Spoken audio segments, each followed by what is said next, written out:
بصر وسمع والكلام اعوذ باللہ من الشیطان الرجیم بسم اللہ الرحمن الرحیم۔ الحمدللہ، جیسا کہ آپ کو معلوم ہے کہ ہم نے سورہ فاتحہ کی روحانی روشنی میں ہم نے قرآن مجید کی صورتوں کے سفر کا آغاز کیا ہوا ہے، اور یہ ہمارا سفر ہمیں آج سورہ بقرہ تک لے پہنچا ہے۔ سورہ بقرہ قرآن مجید کی ایک طویل اور ایک جامع صورت ہے۔ آئیے آج کی ویڈیو میں ہم سورہ بقرہ کے تعارف کو جانتے ہیں۔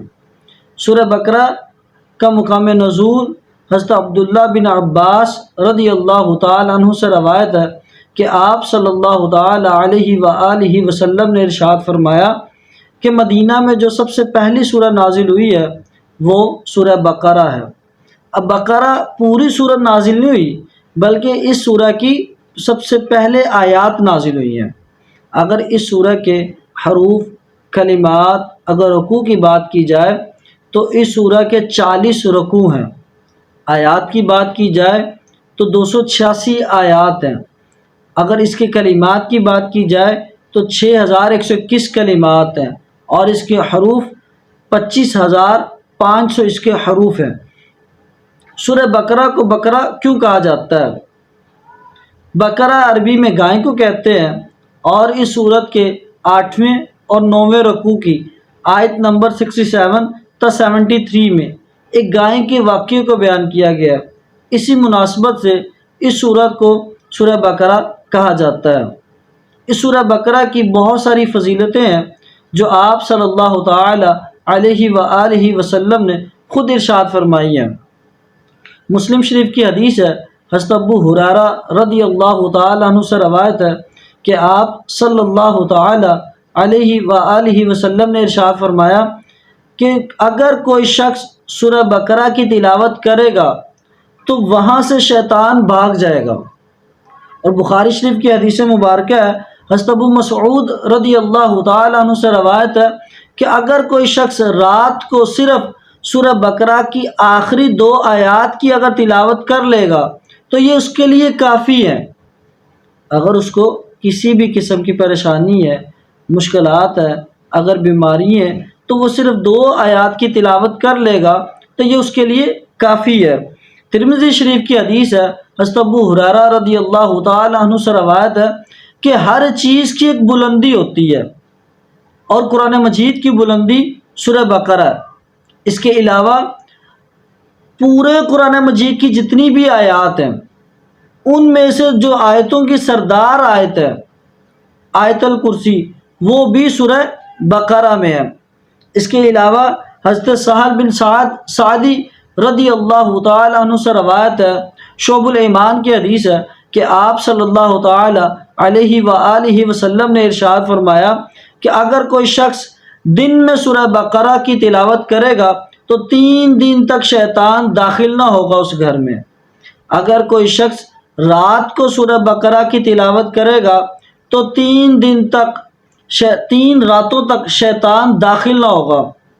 سبحان اللہ، حضور علیہ الصلوۃ والسلام نے آسان سا طریقہ لوگوں کو بتا دیا کہ اگر لوگ سورہ بقرہ کی تلاوت کریں گے تو شیطان، اس کے علاوہ بیماریاں، مشکلات، ان تمام سے محفوظ رہیں گے۔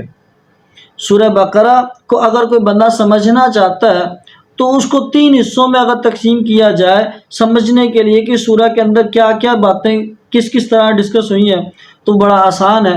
شروع میں کچھ تمہیدی باتوں کو ڈسکس کیا گیا، اس کے علاوہ آیت نمبر 40 تا 121 کے اندر یہود کے رویوں کا جائزہ لیا گیا، مثلا کہ اللہ تبارک و تعالیٰ نے ان کو بہت ساری نعمتوں سے نوازا لیکن انہوں نے ان نعمتوں کی ناشکری کی۔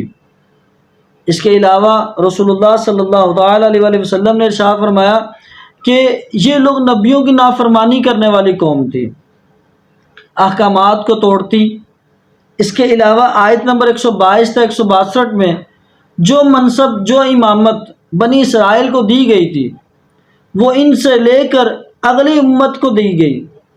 حضرت ابراہیم کی دوسری شاخ حضرت بنی اسماعیل کو یہ دیا گیا منصب۔ اس کے علاوہ آیت نمبر 163 تا 283 آیت کے اندر جو امامت اگلی امت کو دی گئی، ان کی جو ذمہ داریاں تھیں وہ ان کو بتائے گی کہ ان کی کیا کیا اب ذمہ داری ہیں۔ اور آخری دو آیات جو آیت نمبر 285 اور 286، اس کے اندر دعا ہے، بہت ہی خوبصورت دعا ہے، اور یہ دعا ایک بڑی جامع دعا ہے۔ وہ دعا کیا ہے؟ ربنا لا تؤاخذنا ان نسینا او اخطأنا ربنا ولا تحمل علینا اصرا كما حملته على الذين من قبلنا ربنا ولا تحملنا ما لا طاقة لنا به واعف عنا واغفر لنا وارحمنا انت مولانا فانصرنا على القوم الكافرين۔ اب اس دعا میں کیا بتایا جا رہا ہے کہ اے اللہ اگر ہم سے کوئی غلطی ہوگی ہے تو اس کو معاف فرما، انجانے میں ہوگی اس کو معاف فرما، جو پہلی قوموں پہ بوجھ ڈالا وہ نہ ڈال، اے اللہ ہمیں معاف فرما، ہمیں بخش دے، اے اللہ ہمیں کافروں پہ نصرت عطا فرما۔ اس کے علاوہ اگر اس سورت کے مضامین کی بات کی جائے تو اس سورہ کے اندر ارکان اسلام، نماز، روزہ، زکوٰۃ، حج، ان چیزوں کو بیان کیا گیا۔ اس کے علاوہ احکام تجارت، نکاح، طلاق، خلا، عدت، وصیت، بنی اسرائیل کی تاریخ اور اس کی جو نافرمانی ہے، اس کے علاوہ جو قبلے کی تبدیلی، ان تمام مضامین کو اس سورہ کے اندر بیان کیا گیا۔ اگر آخر میں بتانا چاہوں گا کہ سورہ بقرہ کا اپنے سے ما قبل جو سورت ہے سورہ فاتحہ، اس کے ساتھ اس کا لنک کیا ہے؟ سورہ فاتحہ میں بیان کیا گیا تھا اہدنا الصراط المستقیم صراط الذین انعمت علیہم غیر المغضوب علیہم ولا الضالین، اے اللہ ہمیں سیدھے رستے پہ چلا۔ اب وہ رستہ کون سا تھا؟ وہ سورہ بقرہ میں بتایا گیا، اور وہ کن لوگوں کا رستہ تھا وہ بھی سورہ بقرہ میں بتایا گیا، اور آگے دعا کی گئی کہ اللہ ہمیں ان رستہ پہ نہ چلانا جس پہ تیرا غضب ہے۔ وہ کون سا رستہ تھا، وہ کن لوگوں کا رستہ تھا، وہ بھی اس سورہ میں بتایا گیا۔ اس طرح سورہ فاتحہ کا اور سورہ بقرہ کے آپس میں ایک گہرا تعلق ہے۔ آج کی ویڈیو میں اتنا ہی کافی ہے، ملتے ہیں اگلی ویڈیو میں۔ وآخر دعوانا ان الحمد للہ رب العالمین۔